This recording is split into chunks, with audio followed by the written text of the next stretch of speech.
Pure domination on Christmas. A couple of blowout games on Christmas Day. Chiefs, Ravens, big wins against playoff teams. And we're making our six-pack of picks for Week 17 on today's Peacock and Williamson. NFL analyst Brian Peacock and former NFL scout Matt Williamson bring you expert NFL analysis every day in less than 30 minutes. Get an inside look at the NFL on the field and in the front office with elite breakdowns to next-level analysis and in-depth information only for the real NFL fans. This is Peacock and Williamson, and it starts now.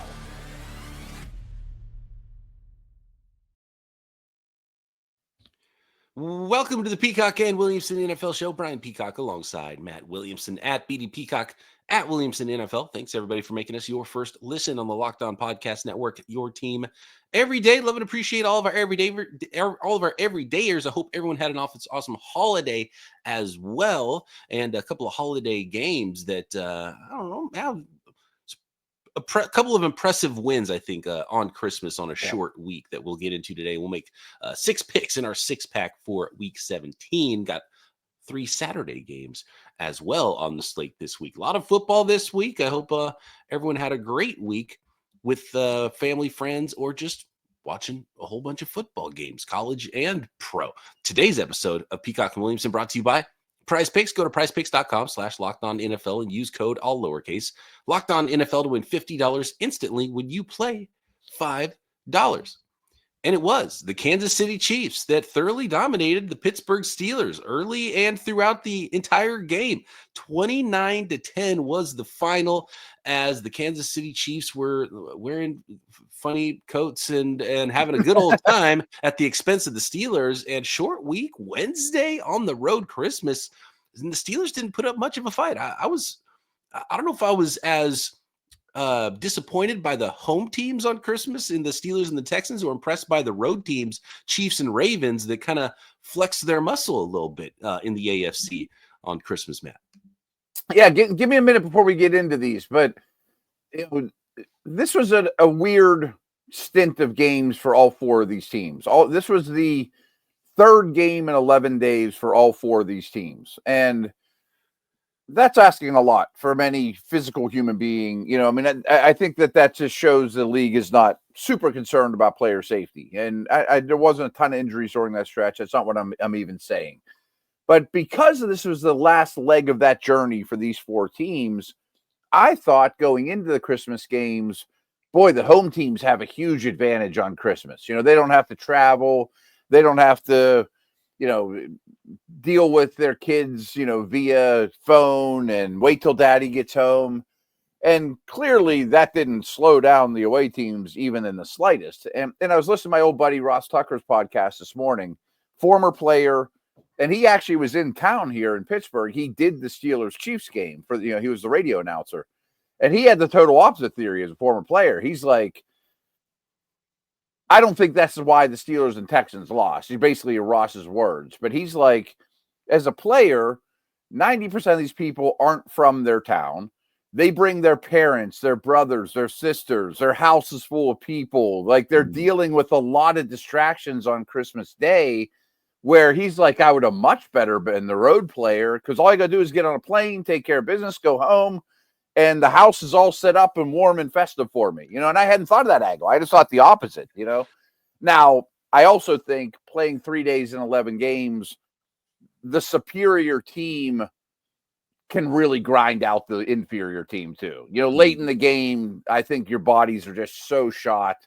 Steelers and Texans, I think for the Texans, have been on the field an awful lot defensively over the course of 11 days, and it's just hard to even keep up in the second half. And I very much believe that the Ravens and Chiefs are amongst the 3 or 4, maybe 5, Bills, Lions, Eagles, elite teams, Super Bowl contenders, big-time football teams, where clearly the Steelers and Texans are not. And they're going to be fortunate if they're the tier behind that group, Did it look like bad enough football in a situation where the league needs to look into this and say, come on, man, this many games in this short of time frame, and you're altering it on top of not only being a Thursday game, but it's Saturday and then Wednesday games? Does something need to be done? Because I don't think it was a good representation of especially for the two teams that, I mean, these are playoff football teams at home Right, that got right. thoroughly beat up. And that didn't seem right. Someone's off about it. And I'm sure when they scheduled it, they looked at it like, we hope these are 4 playoff teams that are going to give us really good competitive games. So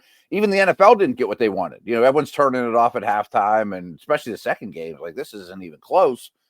I don't know. I mean, well, who's upset about that is Netflix with the new streaming. That was their first right. foray. And if they had people clicking off, they're probably like, well, hold on a second, NFL. This is not what we paid for. We wanted we wanted the eyes on this, and we wanted to keep eyes on this, and we wanted people streaming stuff afterwards as well. And if they're turning it off in the middle of the game, that's probably not a great look either. I wouldn't think. And I would also say that, just I don't know. I mean, I assume just because Christmas landed on Wednesday is probably the worst day of the week for this to happen. This is a 1 in 7 chance. Even Tuesday would be more palatable. Monday you could handle. Thursday we've seen. Like, they had to make adjustments week before because it was landing on Wednesday. Now, I don't think there's a ton to take away from the games, honestly, especially Baltimore, Houston. I mean, their only points are on a safety. We almost had a second, shutout in a couple days, and we haven't had one all year, right? Or no, 3 days. That was the Monday night. 3 days. That's a Monday nighter, yeah. And the Steelers, though, Mahomes was unbelievable in this game. I mean, it was his lowest time to throw in a very long time. Ball's coming out in under 2.4 seconds, and they drove right down the field on the opening drive. They had 25 rushing yards on their opening drive, scored, and then they basically never ran the ball again. It was just short pass, short pass, short pass. And I'm not making excuses for the Steelers. They're going to lose this game 9 out of 10 times for sure, if not more. But without Porter in there, they had no man coverage corners, and he's just eating apart zones immediately at the snap. Boom, boom, boom, Brady-like fashion, and just shows how good Mahomes is. I mean, he's at that axis where his mind has, the game is slowed down for him, but his body's not yet failing him, and he might only be getting better. I'm not sure he's hit his prime yet. I'm glad you brought up the time to throw. And I don't know if you saw this from our friend Mike Standout, who put together a list of Mahomes games with the shortest time to throw and the slowest time to throw. So he put it on Twitter. Yeah, the 2.34 average time to throw for Mahomes was the fastest of his career on Christmas Day. 2.34 seconds.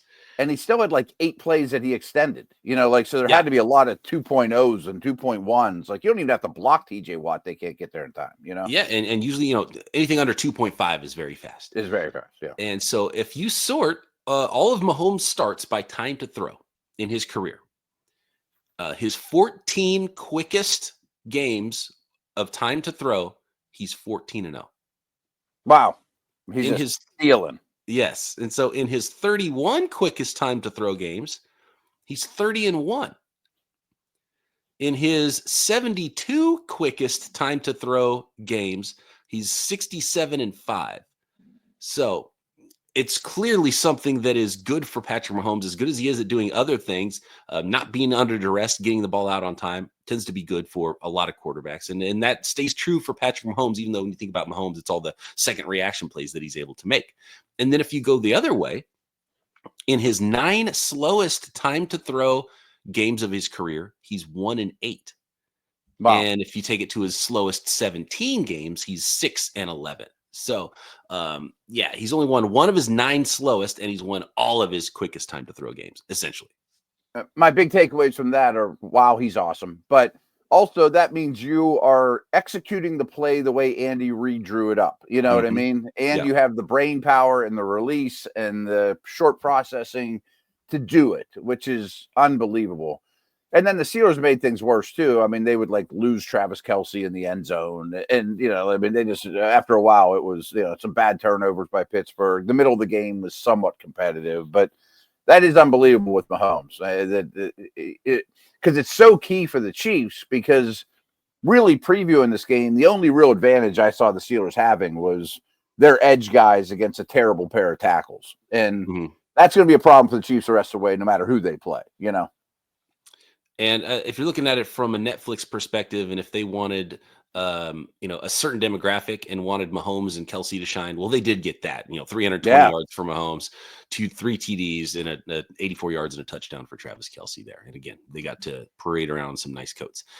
We've got Ravens. Netflix wasn't happy Taylor wasn't in town. Yeah, so that's true. It wasn't great, but still he got his 1,000th career reception and became the all-time touchdown leader in Chiefs receiving history too. So pretty cool day for Kelsey.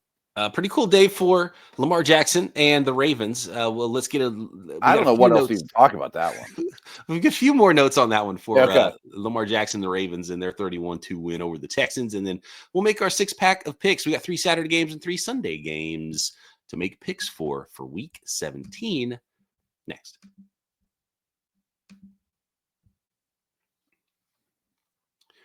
This episode of Peacock and Williamson brought to you by Rocket Money.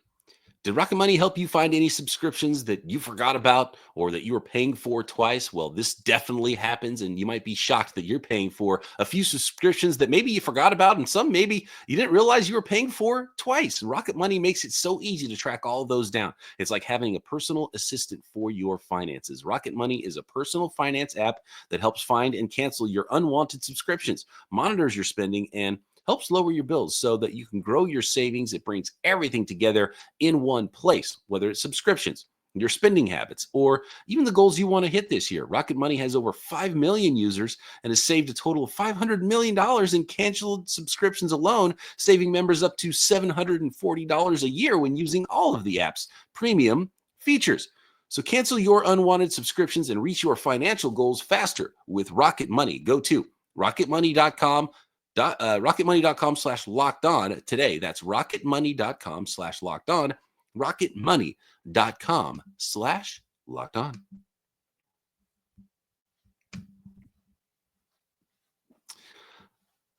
The MVP race might not be over, Matt, specifically this week too, because I think, statistically things are in a place where you can make an argument for not only Josh Allen, but Lamar Jackson, maybe a Joe Burrow, depending on how things go. And we'll talk about that, the Bengals here in a minute when we make our 6-pack of picks. But Lamar is putting together a by really the way, good... though, that Chiefs quarterback's only lost one game, and it was to the Bills. Yes. I mean, his numbers aren't great, but holy cow, And this is what happens because you're just like, oh man, it's Josh Allen's to lose, and then you bring up stats. You're like, well, statistically, look at this. Look at what Burrow is doing. Look at what Lamar is doing compared to Josh Allen. You don't really have that argument with Patrick Mahomes because this statistically it's not really there. But then if you go, okay, who's the quarterback on the best team in the NFL or the team with the best record in the NFL?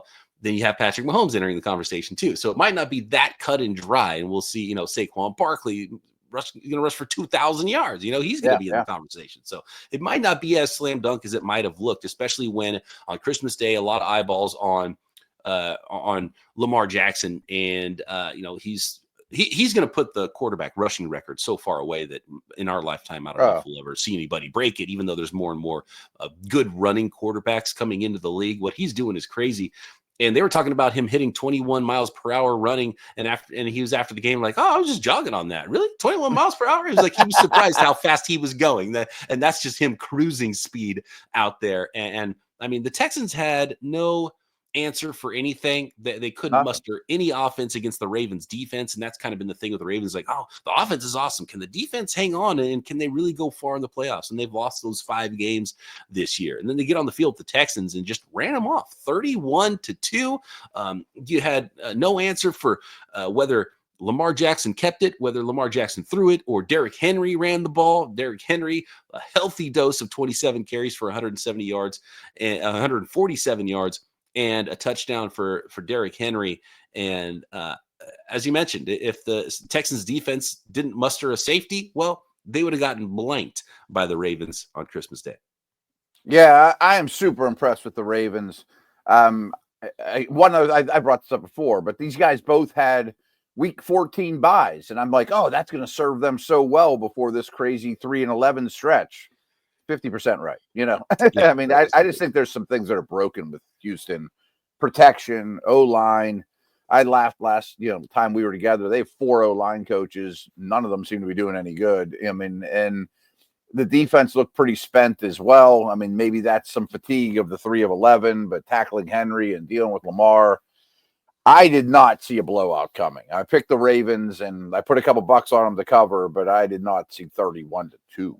Yeah, I missed it completely. I picked both home dogs. I thought these are two good teams. These are good teams. They're playoff teams. They're at home. Mm-hmm. All this travel for the visiting teams in a weird game on Christmas. That has to at least mean these games are going to be close, and you're getting points at home. But they didn't look like playoff teams. Are these potential one and done teams? Is what I start to question. Well, probably you're going to play each other, actually.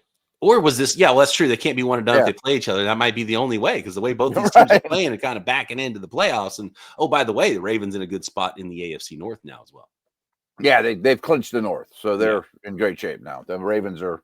What makes me want? I mean, this is probably more of a tomorrow conversation. Plus, we'll know more. Why would the Bills play Allen? Like we're talking about the MVP conversation. Is there any reason to anymore? I mean, they're not going to catch Chiefs. I mean, I guess the Ravens could maybe catch them. I'd have to dig into the details, but. Well, I think he's got a bad elbow, and can you talk Josh Allen into sitting down? Right. To get that hardware, probably, and maybe that's enough. And you do want to make sure that you have as many home games as possible. Can someone catch the Bills? Would be the question. Yeah, maybe it's a week 18 thing you talk about. But. And knowing you're not going to have a bye, then that's when you start to sit your quarterback in week 18 to get that rest. But Josh Allen might need to go big in week 17 to solidify his MVP, because there's some people nipping at his heels.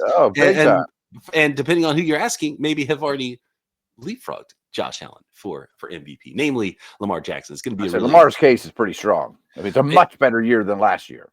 And right. And so maybe the thing that hurts him most is, a lot of competition for the award, maybe, but just like voter fatigue. You're like, we gave it to him last year. We're going to give it to the other guy this time. Because voters are human, right? Voters are human. They get tired of giving it to Aaron Donald every year, or, Let's go to our picks. Our 6-pack of picks for week 17. I don't have the beer can 6-pack sounder, unfortunately. I'm still on a road game. And by the way, I feel you when you talk about you're in a house and it's a busy house and there's in-laws and there's people around and there's rooms. I'm finding different rooms to try to record. It does affect you. I can see why maybe the home teams might have been affected more than the away team. It just has a nice little path to the stadium and a little bus and a hotel room, and they don't have as many distractions around potentially. I mean, it's night and day than trying to defend Pat Mahomes, but. Yeah. I'm watching the game, and we hosted like 22 people here, all my family, and not that I'm in great shakes, but I can't wait to watch the Steeler game with Matt. Haven't done that since he was 20 years old or 18 years old. Matt, what do you think of that? What about that call? How about this one? I'm pounding away on my laptop, and I was going to go to my bedroom, but I was like, that's too rude. It's Christmas. I'll just gut it out, Defending Lamar or Mahomes is one thing. Defending the appetizer platter, that's something else altogether. Aunt Judy's tough, right? Yeah. We got the Los Angeles Chargers at the New England Patriots Saturday. It's the 9-6 Chargers at the 3-12 Pats, and the road Chargers favored by 4.5. I'm gladly going to take the Chargers here. I think they travel well enough, in their style of play, although I don't think their O-line interior-wise is great, but they have a defense. I just love what we saw from Herbert last week. I mean, so maybe they're turning the corner a little bit offensively. The Patriots just don't have much anymore, The Patriots have been a team that have been putting up some fight, and they are at home. I would like a bigger line here because of, a playoff team versus, a team that might be drafting top 3 in the NFL draft. We just went over this. The Patriots are 2 right now? Oh, that I'm not sure. I'll check real quick. I can't remember. But they're benefiting. That's for sure. Yeah, benefited from that Raiders win. But they are 2. There should probably be very comfortable sitting there at 2, fielding offers or taking Hunter or whatever. Right. I want more points here because I want to take the home Patriots. But as we just saw, and maybe this is a little bit of recency bias, but 4.5 is not enough to scare me off the good team here. If it was 7 points, I'd be like, all right, let's keep this close. Patriots. Nope. I got to go with the Chargers. I'm giving up the 4.5. Me too. We got the Broncos and the Bengals. And interesting. Good game. Yeah, the Chargers and Broncos seasons have been so intertwined. I feel like they always play on the same day, or they played each other like 6 times, even though we know it's only twice.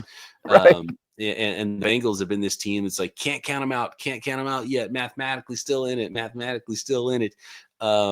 So this is an interesting one with Joe Burrow's Bengals, and can they play enough defense to stop the Broncos at home? And Cincinnati's favored by 3.5 though against the team. Interesting. Interesting line here. Yeah, I'll take the points. I think the way Denver plays, good on both lines of scrimmage. Surtain should at least be able to do battle with Jamar Chase, or maybe they just put him on Higgins and double Jamar. So I would take the Bengals to win at home. And Cincinnati's desperate. Denver needs a win too. I mean, they're starting to teeter on the edge here a little bit too. But that seems like a big number for me for how bad the Bengals defense is. Yeah, I don't really get it. I do want to point something out real quick with the Denver Broncos, and I wanted to bring it up last week. This is weeks 1 through 15. So Bo Nix has been playing good ball, and you're thinking Sean Payton and the offense, and why are the Broncos better this year than they were last year? And you look at their 2023 statistics versus their 2024 statistics. Points per game, they were actually 15 and 16. So this year's team, 21.2 points, just a hair better than last year's team, 20.6 points. Yards per play, they were actually a little bit better last year, 20th in yards per play. Same number, though, 5.1 yards per play than they are in 2024. 2024, that's 23rd in the NFL offensively. EPA per dropback and EPA per rush as well. Both very similar, 21st and 22nd, and actually a little bit better with the running game in 2023 than they have been this year. So essentially very similar offense, and in some ways just slightly better last year offensively than they have been this year. But defensively is where they've really made the strides in Denver. Points per game last year, 25.1, 30th in the league. This year, first in the NFL, 17.6 points per game. Yards per play, 30th last year, 6 yards per play. This year, second in the NFL, 4.8 yards per play. Last year, EPA per dropback, 24th. This year, first. Last year, EPA per rush on defense. This year, last year, 27th. This year, 4th. So they've gone from bottom of the league to top 5 in the league in those categories defensively, been exactly the same offensively. So really, their entire growth has been defensively as a team, if you look at those numbers. Well, and you would think, different rookie quarterback, the offense would be a lot different, but not really, and I will say, you start looking at like end of year awards and most underrated team, blah, blah, blah.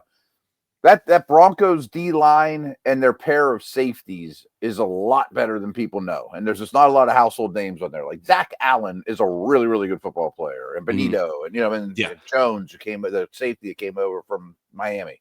It's a really good D. And we're both taking the points. And yeah, I think they'll be close. Next, we got another Saturday game and a couple more Sunday games as well in our Week 17 six-pack.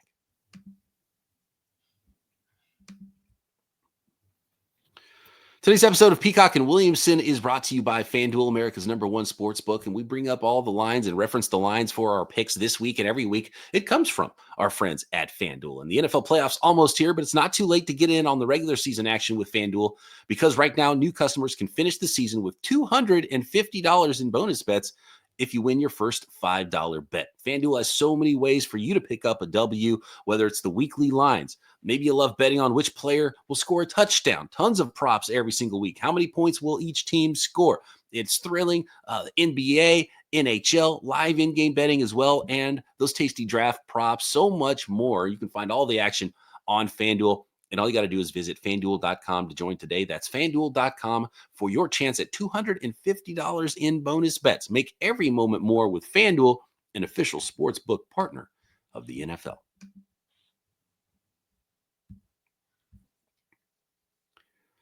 All right, the third Saturday game is the night game.